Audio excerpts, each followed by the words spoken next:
창세기 32장 13절부터 20절까지 봉독합니다. 야곱이 거기서 경야하고 그 소유 중에서 형 에서를 위하여 예물을 택하니 암염소가 200이요 수염소가 20이요 암양이 200이요 수양이 20이요 젖나는 약대 30과 그 새끼요 암소가 40이요 황소가 10이요 암나귀가 20이요 그 새끼 나귀가 10이라. 그것을 각각 때로 나누어 종들이 손에 맡기고 그 종들에게 이르되 나보다 앞서 건너가서 각대로 상거가 뜨게 하라 하고 그가 또 앞선 자에게 부탁하여 가로되 내 형 에서가 너를 만나 묻기를 내가 네 사람이며 어디로 가느냐 내 앞에 것은 네 것이냐 하거든 대답하기를 주의 종 야곱의 것이요 자기 주 에서에게로 보내는 예물이오며 야곱도 우리 뒤에 있나이다 하라 하고 그 둘째와 셋째와 각대를 따라가는 자에게 부탁하여 가로되 너희도 에서를 만나거든 곧 이같이 그에게 고하고 또 너희는 말하기를 주의 종 야곱이 우리 뒤에 있다 하라 하니 이는 야곱의 생각에 내가 내 앞에 보내는 예물로 형의 감정을 푼 후에 대면하면 형이 혹시 나를 받으리라 함이었더라. 아멘. 야곱이 자기 꾀를 접었습니다. 인간적인 방법으로 자기를 방어하려고 했지만은 그것이 한계 상황이라는 것을 깨닫고 자기 꾀를 접고 하나님께 기도하기 시작을 했습니다. 400명의 부하를 거느리고 달려오는 형 에서의 손에서 나를 건져 주옵소서 간구했을 때에 그날 밤에 하나님께서 즉시 응답을 주셨습니다. 그런데 그 응답은 에서의 손에서 구원이 되거나 화해한 것이 아닙니다. 그가 요구했던 것이 관철된 게 아닙니다. 이루어진 게 아닙니다. 그러면 무엇을 응답하셨을까요? 먼저 야곱의 심령, 내적인 심령의 변화의 응답을 주셨습니다.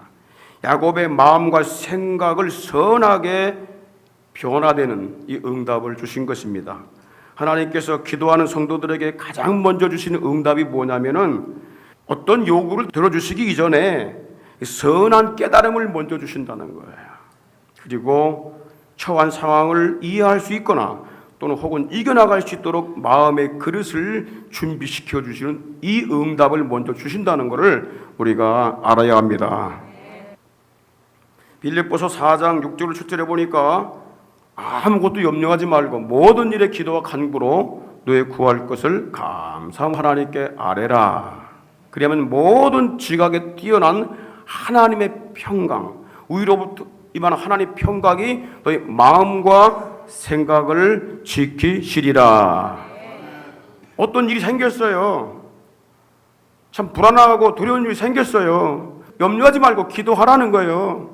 그러면 하나님이 다 알고 계시다는 거예요. 그래서 우리 마음에 먼저 평안을 주신다는 거예요. 두려움을 제거하고 염려를 제거하고 걱정, 근심을 하지 않도록 우리 마음에 하나님의 평강으로 주셔서 그것을 지켜 주신다고 하는 겁니다. 그게 응답이라는 거예요. 첫 번째 주신 응답이다 그 말이에요. 하나님은 기도하는 성도의 마음을 준비시킨 후에 구하는 것을 이루어 주신다고 하는 거예요.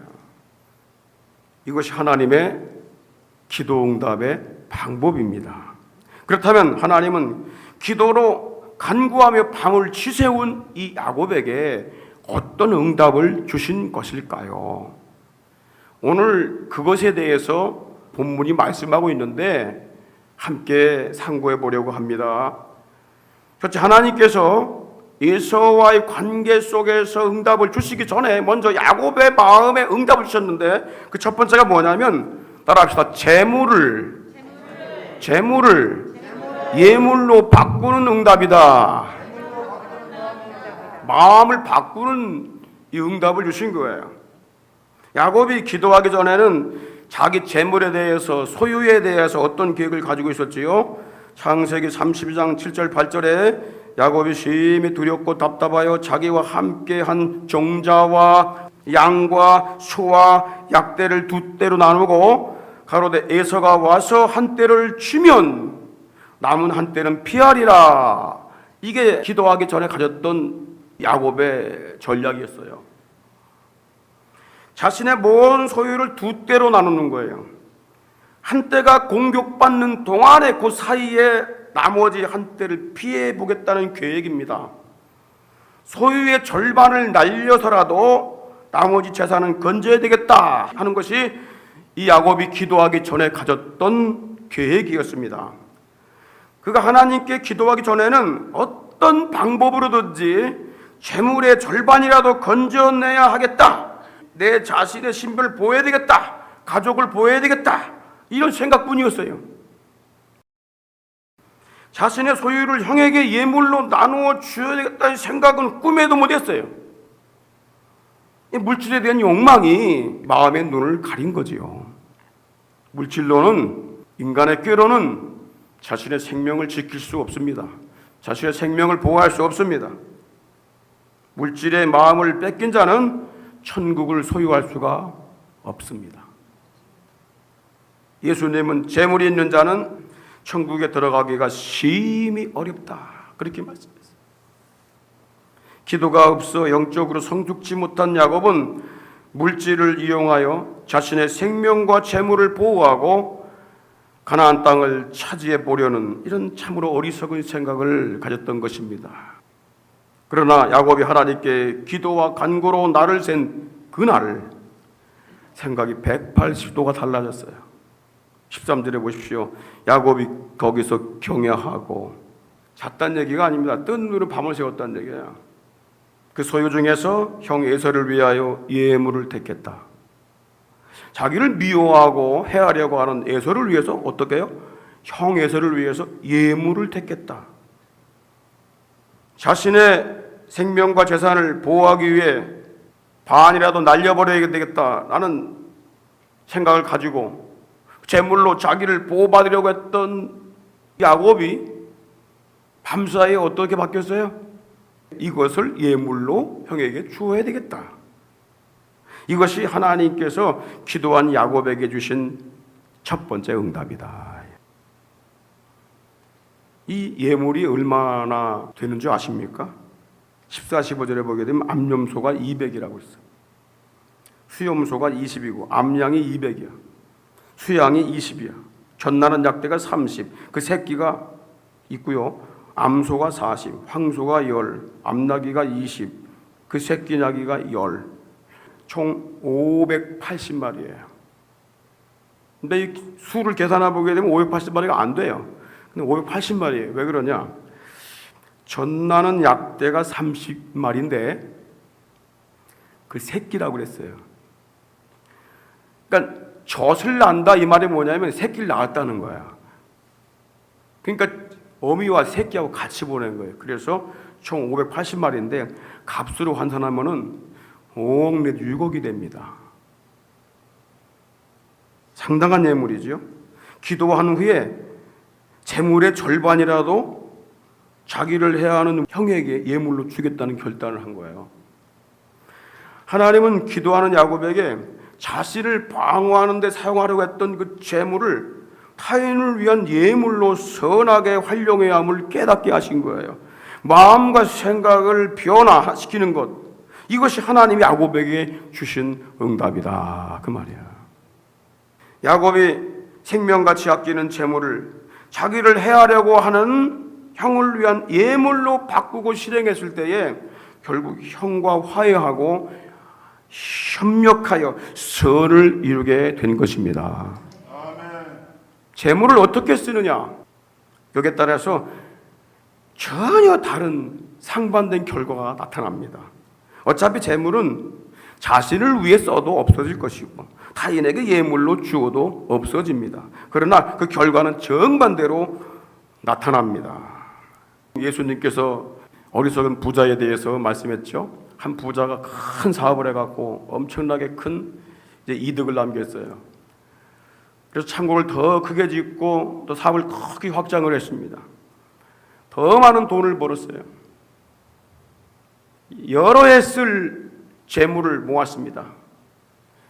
그 뒤에 부자가 뭐라 그러냐면, 내 영혼아, 여러 해 쓸 물건을 쌓아두었으니 먹고 마시고 즐기자. 재물을 자기 자신만을 위해 쓰고자 하는 이런 욕망을 갖고 살았던 거예요. 그것이 사업의 목적이었고 그것이 그 인생의 목적이었어요. 하나님께서 그에게 이렇게 말씀하십니다. 어리석은 자야, 내가 오늘 밤 네 영혼을 도로 찾아가리니 그러면 내가 창고에 쌓아오는 그 재물이 누구 것이 되겠느냐, 그렇게 말씀했어요. 그러면서 예수님께서 이렇게 말씀하십니다. 자기에 대하여는 부요하고 자기 쓰는 거, 자기가 누리는 거, 자기를 욕망을 채우는 것에 대해서는 아주 아끼지도 않는데, 하나님께 대하여 부요치 못한 자, 하나님께 대하여 인색한 자, 선하게 재물을 쓰려고 하지 않는 자, 그런 자들은 이와 같이 어리석은 자다, 그렇게 말씀하신 거예요. 재물을 어떻게 쓰냐에 따라가고 그 결과가 아주 판이하게 달라진다는 거예요. 없어질 재물을 자기 욕망을 위해 쓰는 자는 모든 걸 잃어버립니다. 그러나 그것을 하나님의 영광을 드러내는 이 선한 일에 사용한다면 땅에서도 존귀함을 얻고 천국에서도 자신의 모든 상급이 되는 줄 믿으시기를 바랍니다. 그래서 예수님께서 마태복음 6장 20절에서 너희를 위하여 보물을 천국에 쌓아두라. 할렐루야. 아멘. 여러분, 물질을 주의 영광을 위해 쓴다는 계획을 한번 세워보십시오. 왜 돈을 버는 겁니까? 왜 물질을 축적해야 됩니까? 오직 여러분 자신만을 위해서? 가족만을 위해서? 물론 그것도 해야 됩니다. 그러나 여러분, 하나님의 선한 사역을 위해서 이 물질 쓰는 계획을 세울 수 있기를 바랍니다. 그게 변화된 마음이고 하나님이 주시는 응답의 마음이에요. 그게 세상을 살아가는데 덕을 쌓는 거예요. 하나님도 기뻐하시고 여러분의 재물을 천국에 쌓아두는 놀라운 이 방법이라는 사실을 우리가 알아야 합니다. 이제 하나님이 주시는 마음은 뭐예요? 땅에 있는 물질을 어떻게 쓸 것인가? 하나님의 사역을 위해서, 이웃을 위해서, 어려운 자들을 위해서, 필요한 자를 위해서 선한 사역을 해야 되겠다, 이런 마음을 가질 수 있기를 바랍니다. 할렐루야. 두 번째, 어떤 응답을 주셨느냐? 예물 속에 진실한 마음을 담는 지혜를 주셨습니다. 야곱이 에서에게 예물을 주는데 아주 특이한 방법을 사용했어요. 16절로 19절에 보니까 그것을 580마리를 각각 떼로 나누어 종들의 손에 맡기고 그 종들에게 이르되 나보다 앞서 건너가서 각 떼를 상고가 뜨게 하라 하고, 그가 또 앞선 자에게 부탁하여 가로되 내 형 에서가 너를 만나 묻거든 네가 네 사람이며 어디로 가느냐, 내 앞에 것은 네 것이냐 하거든 대답하기를 주의 종 야곱의 것이요 자기 주 에서에게로 보내는 예물이오며 야곱도 우리 뒤에 있나이다 하라 하고, 그 둘째와 셋째와 각 떼를 따라가는 자에게 부탁하여 가로되 너희도 에서를 만나거든 곧 이같이 그에게 고하라, 그렇게 알려줬어요. 그러니까 이 580마리의 짐승떼를 각 세 떼로 나눈 거야. 그래가지고 떼를 몰고 가는 종들에게 입에다가 말을 넣어준 겁니다. 첫 번째 양떼를 몰고 가는 이 종들에게 에서가 너희를 보게 될 것이다. 그럼 너에게 물을 것이다. 야, 너희들은 누구고 이 양떼는 누구 것이냐, 짐승은 누구 것이냐, 이렇게 묻거든 주인의 종 야곱의 것이요 자기 주 에서에게 보내는 예물입니다 라고 첫째 떼를 몰고 가는 종들에게 그렇게 대답하라고 알려줬어요. 그리고 둘째 때를 몰고 하는 종들에게도, 셋째 때를 몰고 하는 종들에게도 그렇게 하라고 알려주었습니다. 이것이 하나님이 주신 지혜고 응답이라고 하는 거예요. 야곱이 선물을 세 때로 나눈 것도 하나님이 주신 지혜입니다. 기쁨을 3번씩이나 주겠다는 거예요. 야, 이거 누구 거냐? 당신 겁니다. 그래. 또 2번째, 야, 이거 누구 거냐? 당신 겁니다. 그래. 3번째도 그래요. 이렇게 큰 기쁨을 3번씩 받고 마음이 누그러지지 않을 사람이 어디 있겠냐 그 말이야. 그런데 이거보다 더 큰 지혜가 뭔지 아세요? 진정으로 자기 형을 주인으로 섬기고자 하는 마음을 가졌다고 하는 거예요. 그게 하나님이 주신 지혜였어요. 그가 자기를 해하려는 자에게 3대의 예물을 주려고 택한 것도 대단한 것인데, 그보다 더 중요한 것이 뭐냐면 자기를 해하려고 하는 그를 자기 주인으로 불렀다고 하는 거예요. 그리고 자기를 그의 종이로 불렀다고 하는 거예요. 그걸 3번씩 반복했다는 거예요. 18절에 보십시오. 대답하기를 주의 종 야곱의 것이요. 하나님의 종이란 얘기가 아니에요. 주의 종 야곱의 것이요. 이 말은 뭐냐면 에서 당신을 주로 여기고 있다 그 말이에요. 그리고 자기 주 에서에게로 보내는 예물이오며, 에서를 나의 주인이요 나는 당신의 종이라는 말을 3번씩 반복했다고 하는 것은 형님은 내 주인임을 진정으로 고백했다고 하는 거예요. 형님은 진정으로 내 주인입니다. 형과 화해할 수만 있다면 야곱은 자존심을 꺾고 그를 주인으로 섬기겠다는 이 겸손한 마음을 가진 것입니다. 이것이 하나님이 주신 마음이었어요. 로마서 12장 17절 18절에 보게 되면 이런 말씀이 있어요. 아무에게도 악을 악으로 갚지 말라. 모든 사람 앞에서 선한 일을 도모하라. 할 수 있거든 너희로서는 모든 사람을 더불어 평화하라 그랬어요. 히브리서 12장 14절에도 모든 사람으로 더불어 화평함과 거룩함을 쫓으라. 이것이 없이는 아무도 주를 보지 못하리라. 무엇이 하나님의 지혜인 줄 아십니까?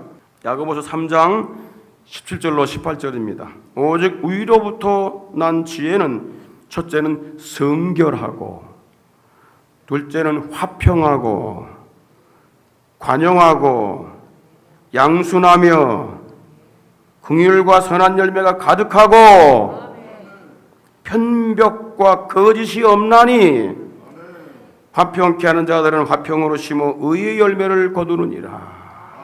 뭐가 지혜냐? 어떻게 하게 되면 내가 구별되게 살아갈 수 있을까? 어떻게 하면 화평하고 관용하며 양순하며 긍휼과 선한 열매를 맺을 수 있을까?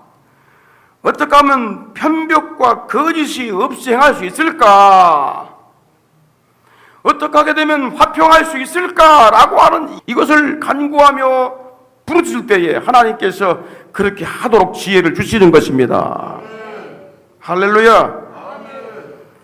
하나님은 세상을 살아가는 성도들에게 이 위로부터 나는 지혜를 구하라고 말씀하십니다.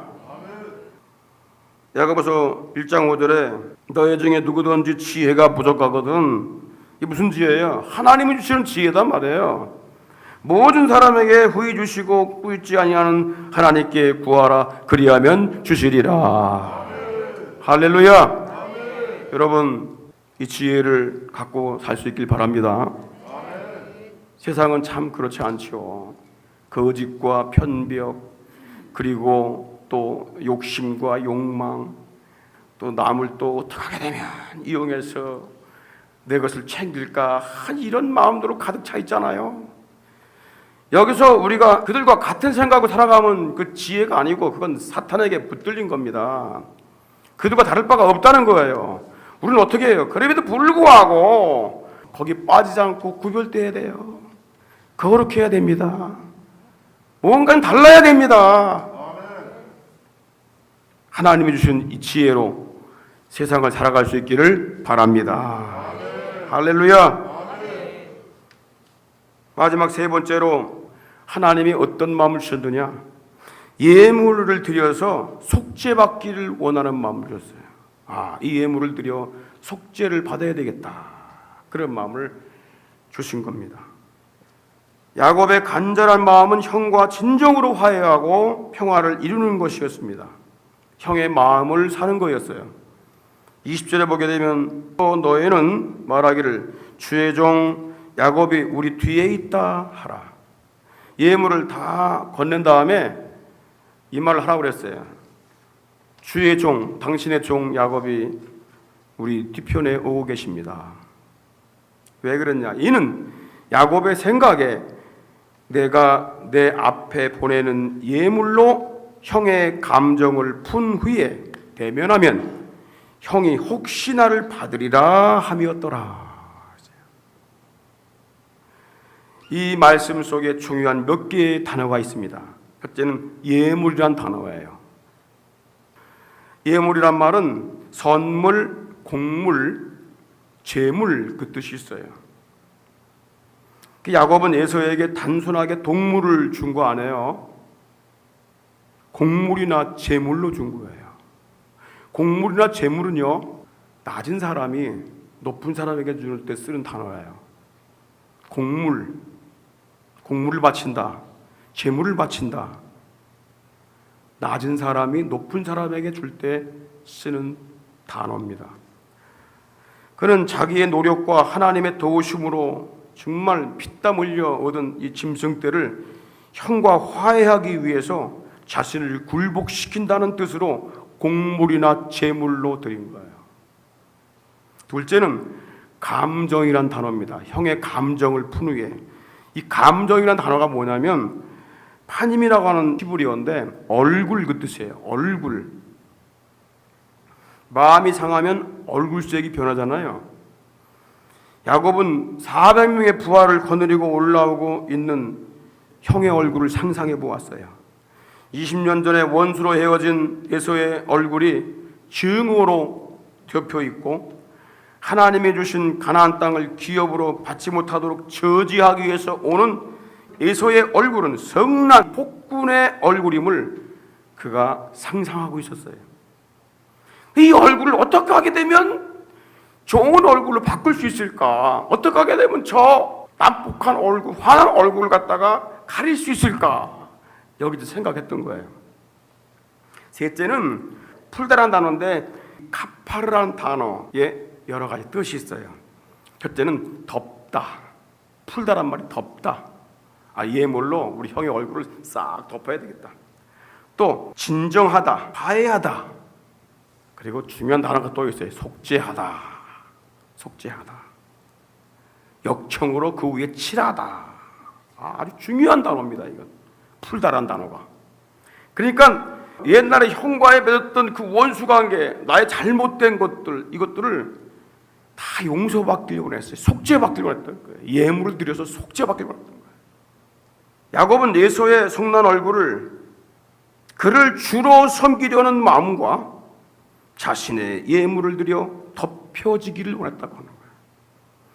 야곱은 에서와 진정으로 화해하기를 원했고 용서받고 속죄받기를 원했다는 이 사실을 우리가 알아야 됩니다. 세 번씩 반복했다는 것은 간절한 그런 소원을 갖고 있었다고 하는 거예요. 형의 장자권을 빼앗고 형과 눈먼 아버지를 속여서 축복 기도를 가로챈 이 잘못을 용서받기를 원했다고 말이에요. 그것이 아무리 하나님의 뜻을 이루기 위한 일이었다 할지라도 그의 행동으로 인하여 사람에게 원수진 것이라면 용서받기를 원했다는 것입니다. 야곱이 자기 자신을 위한 이 물질을 예물로 앞세웠다. 누굴 죽이기 위한 예물로 앞세웠다. 이것은 그 마음의 진실된 표현이라고 하는 겁니다. 그래서 예수님이 뭐라고 그러냐면 내 물질이 있는 곳에 내 마음이 있다. 그렇게 말씀했어요. 그러니까 이 귀중한 물질을 예물로 형에게 준다는 것은 형에게 마음이 있다는 거예요. 사람이 물질을 쓰는 곳을 보면 그 사람이 무엇을 추구하고 있는지 알 수 있어요.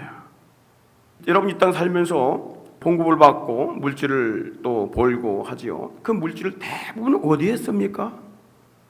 그것을 보게 되면 그 사람의 인간됨을 알 수 있고 그 사람의 방향을 알 수 있어요. 주를 위해 많은 물질을 쓰는 사람들은 주를 정말 사랑하고 있는 사람들이에요. 그러나 주를 위해 쓰는 물질은 아주 극히 적고 자기 자신을 위해서, 자기 가정을 위해서, 자기 것만 위해서 쓴다고 하는 것은 그 사람은 자기중심적인 인본주의 신앙이라고 하는 거예요. 야곱이 이것이 바뀌었어. 이게 응답이었어요. 너 형과 내가 화해시키는 건 아무것도 아니야. 그런데 네 마음이 안 바뀌면 안 돼. 네 마음이 계속 물질에 대한 욕심, 세상적인 욕망 이거 갖고 있으면 안 돼. 바꿔봐야 소용없을. 그래서 진정한 복이 뭐냐면 주님께 대해서 풍성해지는 거예요.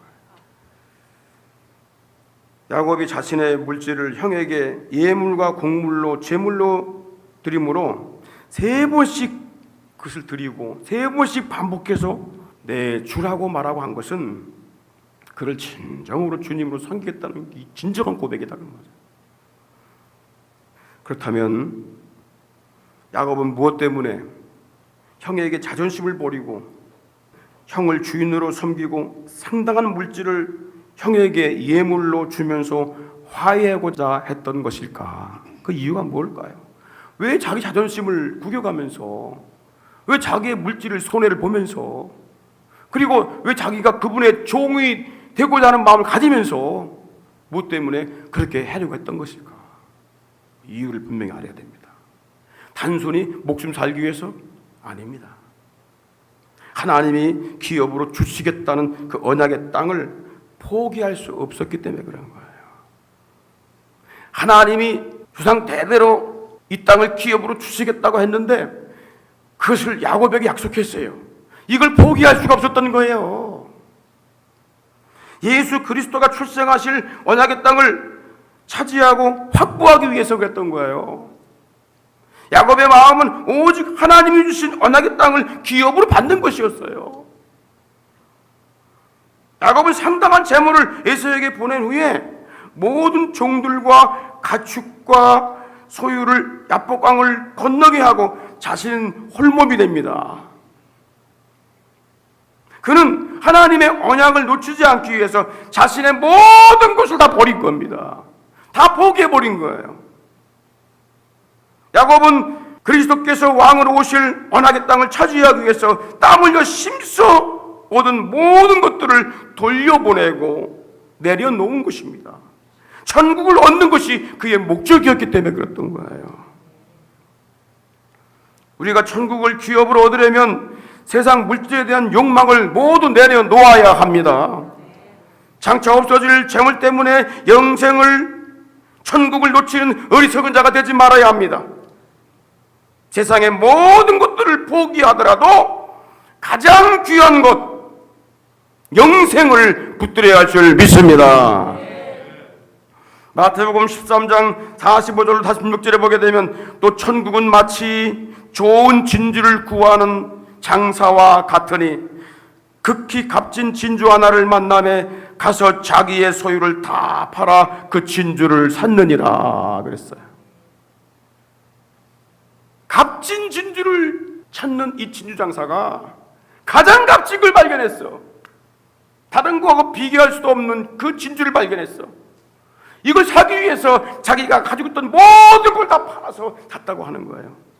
우리가 이 땅 살면서 가장 값진 게 뭔지 아십니까? 영생입니다. 영원한 하나님의 나라입니다. 이 땅의 건 다 없어질 겁니다. 천국입니다. 그걸 발견했어요. 이제 발견했다면 어떻게 됩니까? 세상 것들을 모든 걸 다 팔아서라도 그걸 사야 된다 그 말이에요. 그걸 얻어야 한다 그 말이에요. 이것도 잡고 이것도 잡으려고 하는 양다리 걸치면 안 된다 그 말이에요. 다 멸망하는 거예요. 사회적인 높은 지위를 가진 부자 청년이 예수님께 와서 선생님 어떻게 하면 영생을, 어떻게 하면 천국에 들어갈 수 있겠습니까? 이렇게 물었습니다. 예수님은 그 청년에게 내가 계명을 알고 있지 않느냐? 그 계명들, 구약에서 말한 계명을 다 지켜라 그랬어요. 그랬더니 청년이 말하기를 이 계명들은 내가 어릴 때부터 다 지켰나이다. 예수님께서 그를 보시고 사랑했어요.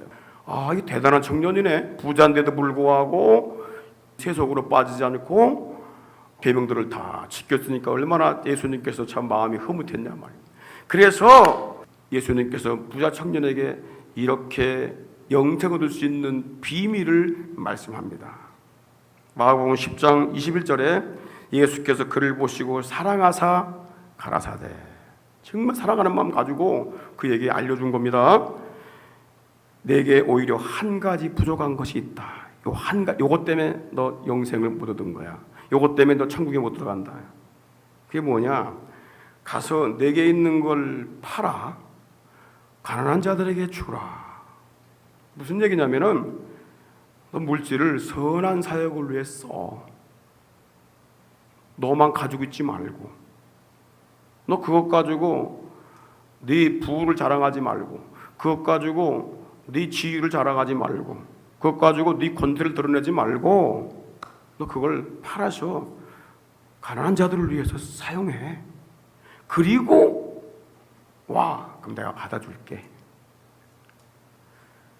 내가 그것을 가난한 자들에게 쓴다면은 그것은 천국에 내 상급으로 보화로 쌓여지는 거야.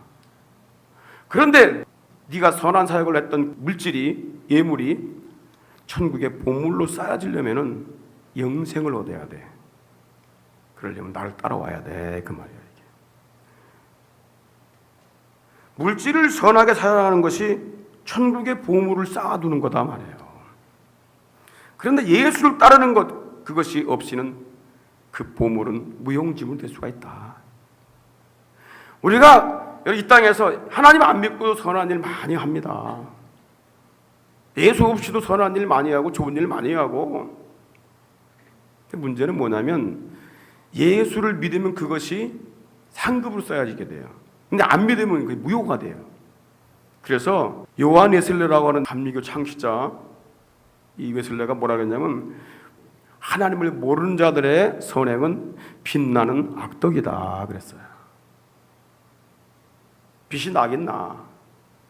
근데 악하게 덕이 난다는 거예요. 물론 하나님 안 믿고 선한 일 한 사람들이 들을 때는 조금 기분이 나쁘겠지만은 그런 분들이 하나님 믿게 되면 그것이 뭐가 되냐면 자기 상급이 된다는 거예요. 어마어마한 일이죠. 예수님께서 이 말을 했을 때 청년이 천국에 들어갈 수 있는 비밀의 이 말씀을 듣고 어떻게 결단했을까요?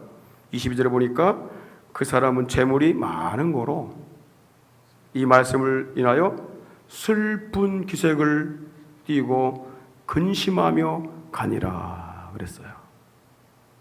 슬픔에 빠졌어. 고민에 빠졌어. 갈등에 빠졌어. 야, 물질 이거 어떻게 포기하냐 이거. 그리고 영생을 포기하고 돌아가 버립니다. 천국을 안 믿은 거죠. 계명을 다 지키면서도, 하나님 믿으면서도, 성경을 믿으면서도 천국을 안 믿은 거죠. 테스트할 수 있는 비결이 뭔지 아세요? 물질입니다. 다른 건 다 아는데 물질이 해결을 안 해. 천국을 안 믿는 거죠. 그래서 예수님께서 이렇게 말씀하세요. 누가복음 18장 24, 25절에 예수께서 저를 보시고 가라사대 재물이 있는 자는 하나님 나라에 들어가기가 어떻게 어려운지, 약대가 바늘 끼고 들어가는 것이 부자가 하나님 나라에 들어가는 것보다 쉬우니라. 여러분, 누가 지혜로운 자입니까? 누가복음 14장 31절로 32절에 보게 되면 예수님께서 아주 적절한 비유를 드십니다. 어느 임금이, 왕이 다른 임금과 싸우려고 이제 군대를 서로 모으고 대처를 하고 있습니다. 그런데 한쪽 왕은 2만 명이야, 군대가. 한쪽 왕은 10,000명이야. 그래서 10,000명 있는 이 군대 왕이 저쪽을 조사해 보니까 2만 명이야. 그래서 야, 이거 싸워봐야 지겠네. 이길 수 없겠네. 그래서 이 왕이 어떻게 하냐면 빨리 부하들을, 신하들을 보내서 화치를 청하는 거야. 우리 대왕께서 당신과 자친하길 원하십니다. 당신 요구대로 들어준다고 하셨습니다. 어떻게 될까요? 전쟁이 일어날까요? 그래서 이 왕은 자기가 원하는 대로 공물을 바치게 되는 거예요. 그래서 전쟁 없이 두 나라가 다 살 수가 있는 거예요. 주님이 이 비유를 왜 말씀했을까요? 33절에 보게 되면 이렇게 말씀하고 있어요. 이와 같이 너희 중에 누구든지 자기 모든 소유를 버리지 아니하면 너희 내 제자가 되지 못하리라. 주님의 제자가 되려면은, 예수님의 제자가 되려면은, 천국 백성이 되고 천국 시민이 되려면은 모든 것을 다 포기할 줄 알아야 된다는 거예요. 그걸 붙잡고 천국 갈 수 없다는 거예요. 그걸 붙잡고 예수 따라갈 수 없다는 거예요. 예수께서 이 땅에 심판의 주님으로 임하실 것인데 그분을 대항할 자가 누가 있겠습니까? 피할 자가 있을까요? 심판당하거나 멸망하지 않고 피할 수 있는 길이 있을까요? 기회 있을 때에 빨리 그분 앞에 항복하고 그분을 자신의 주로 모시는 것이 가장 지혜로운 자입니다. 승산도 없는데 그와 대항하거나 도망가는 것은 자신의 모든 소유와 생명까지 다 영생까지 잃어버리는 어리석은 짓입니다. 누구나 사는 길이 있어요. 자신과 모든 가지고 있는 소유나 권세 이런 것들을 포기하고 주님과 화해하는 것입니다. 이것이 하나님의 지혜입니다. 영국의 한 부유한 귀족 가정에 두 아들이 태어났습니다. 하나는 조지라고 하는 아들이고 둘째는 윌리엄이라고 하는 아들입니다. 근데 두 아들이 공부를 참 잘해요. 똑똑하고 잘해서 옥스퍼드 대학에서 아주 우수한 성적으로 졸업한 수재들이 되었어요. 큰아들 조지는요, 돈을 많이 벌었어요. 그래가지고 당대의 최고의 부자로 떵떵거리며 사는 인물이 되었습니다. 그런데 그 둘째 아들 윌리엄은 어느 날 인도에 관한 책을 읽게 됐어요. 그 책을 읽다가 감명을 받고 불쌍한 인도인에게 그리스도 복음을 전하기 위해서 인도의 선교사로 떠납니다.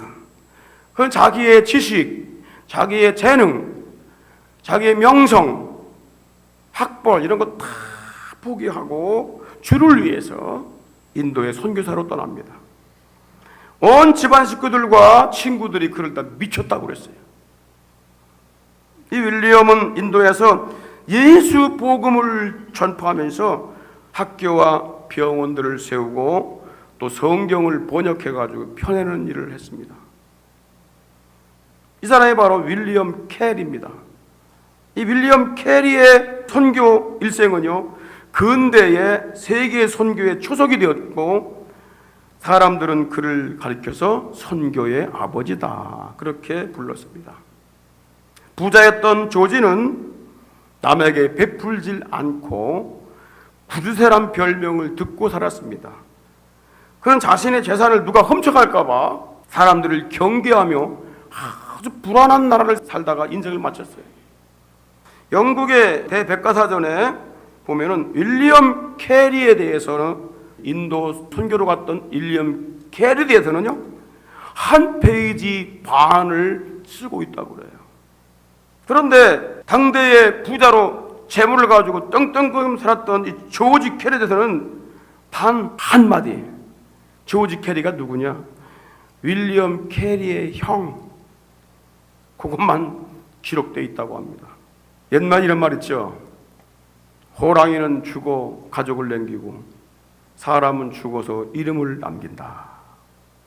여러분, 한 나라건 개인이건 간에 그 사람이 지나간 자리에는 반드시 흔적이 남습니다.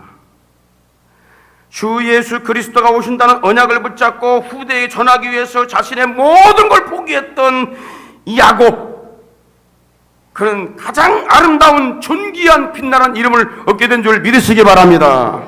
마태복음 22장 30절 보니까 나는 아브라함의 하나님이요 이삭의 하나님이요 야곱의 하나님이다. 라고 한 걸 읽어보지 못했느냐? 예수님께서 하신 말씀이에요. 에서의 이름은 나는 에서의 하나님이다 그런 적이 없어요. 그 이름은 빛나지 않았어요. 이름 기록되어 있지만 빛나지 않았어요. 그러나 야곱의 이름은 대대로 빛나다. 나는 야곱의 하나님이다. 나는 이스라엘 하나님이다. 지금도 이스라엘이라고 불러지고 있잖아. 그 이스라엘 이름이 야곱이단 말이에요. 세상에서 사람들이 그리워하고 존경하고 생각하면 아쉽고 보고 싶은 사람들은요, 모두 다 좋은 흔적을 남긴 사람들이에요. 자기 것을 희생하면서 포기하면서까지 하나님의 영광을 드러내려고 했던 그 자들은 모두 다 아름다운 영광스러운 존귀한 이름을 남긴 줄 믿으시기를 바랍니다.